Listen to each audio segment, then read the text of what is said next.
વડોદરામાં તલવારથી કેક કાપવી પડી છે ભારે. પોલીસે યુવકને ભણાવ્યો છે કાયદાનો પાઠ. તલવારથી કેક કાપતો વિડીયો વાયરલ થયો છે. પોલીસે ક્રિસ મુલાણીની કરી છે ધરપકડ.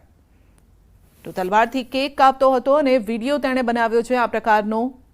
આ સાથે રોફ જમાવવાનો પ્રયત્ન કરતો હતો આ નબીરો, પરંતુ પોલીસે તેની શાન ઠેકાણે લાવી દીધી. વડોદરામાં પાડોશીઓ વચ્ચે થયેલ બબાલનો મામલો છે અને ખાડકુવા માટે પાડોશી વચ્ચે ઝઘડો થયો હતો. યુવકની હત્યા કરવામાં આવી હતી અને પોલીસે હત્યાનો ગુનો નોંધી મહિલા સહિત 3 આરોપીની ધરપકડ કરી.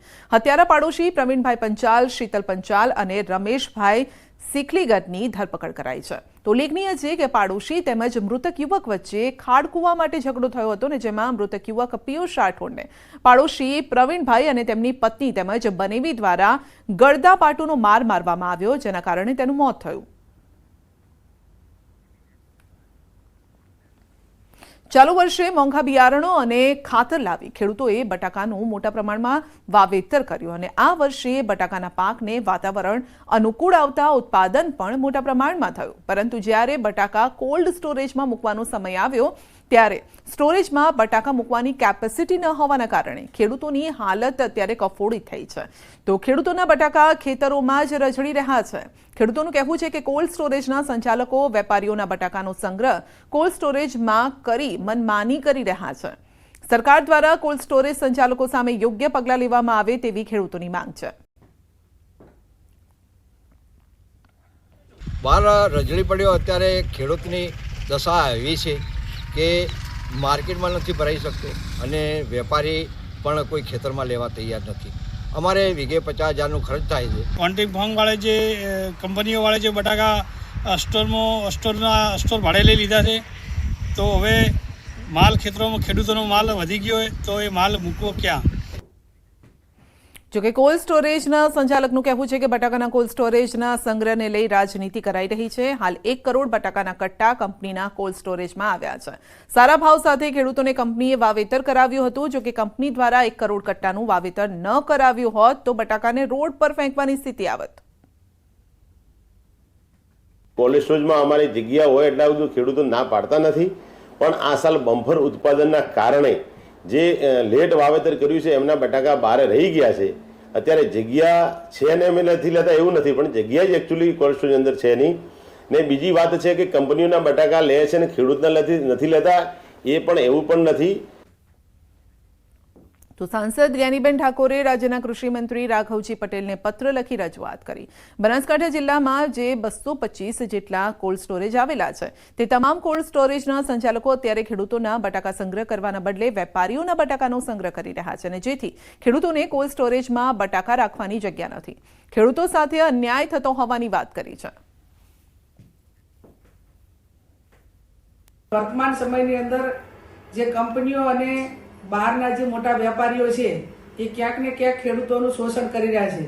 ત્યારે હું રાજ્યના કૃષિ મંત્રી અને જિલ્લા વહીવટીતંત્ર પાસે અપેક્ષા રાખું કે આ તમામ કોલ્ડ સ્ટોરેજવાળાની સાથે મિટિંગ કરી અને 40 કે 50% માલ એ નાના અને ગરીબ ખેડૂતોનો માલ પહેલો કોલ્ડ સ્ટોરેજની અંદર મૂકવામાં આવે.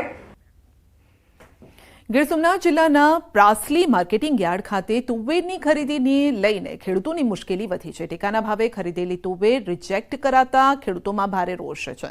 ખેડૂતોનો આરોપ છે કે 8 દિવસ પહેલા તુવેરનું વેચાણ કર્યું હતું. તુવેર ગોડાઉનમાં પણ પહોંચી ગઈ અને હવે 8 દિવસ બાદ તુવેર રિજેક્ટ કરી પરત કરવામાં આવી રહી છે.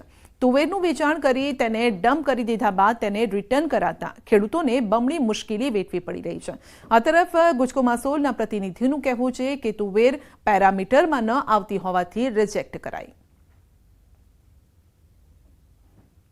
અત્યારે મને એમ કીધું છે કે તમારી તુવેર રિજેક્ટ થઈ છે, એટલે અત્યારે અમે ભરવા આવ્યા છે.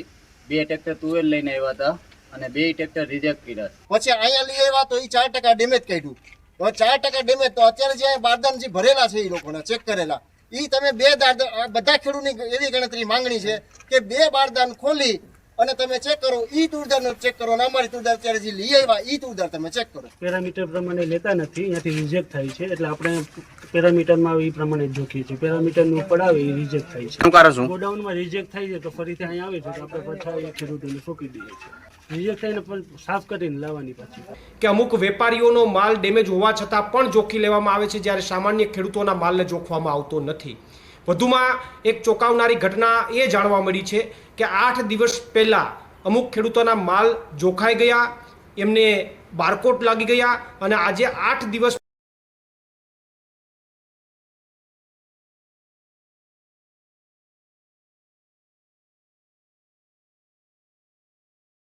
મુશ્કેલી વેઠવી પડી રહી છે. ઉબડખાબડ રસ્તાના કારણે વાહન ચાલકોમાં પણ અકસ્માતનો ભય છે.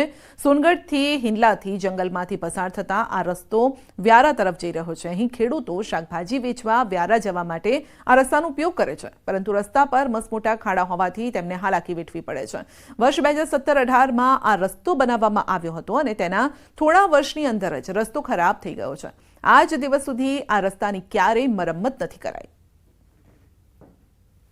અમને રસ્તાનો પ્રોબ્લેમ છે.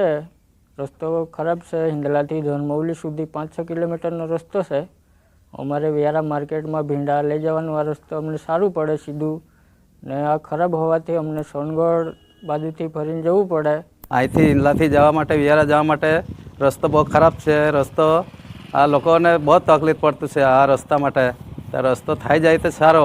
અહીંથી બધા શાકભાજી લઈ જવાવાળા છે, ભીંડાવાળા છે, મકાઈવાળા છે, ડાંગરવાળા બધા ખેડૂતને એટલી તકલીફ બહુ પડે છે.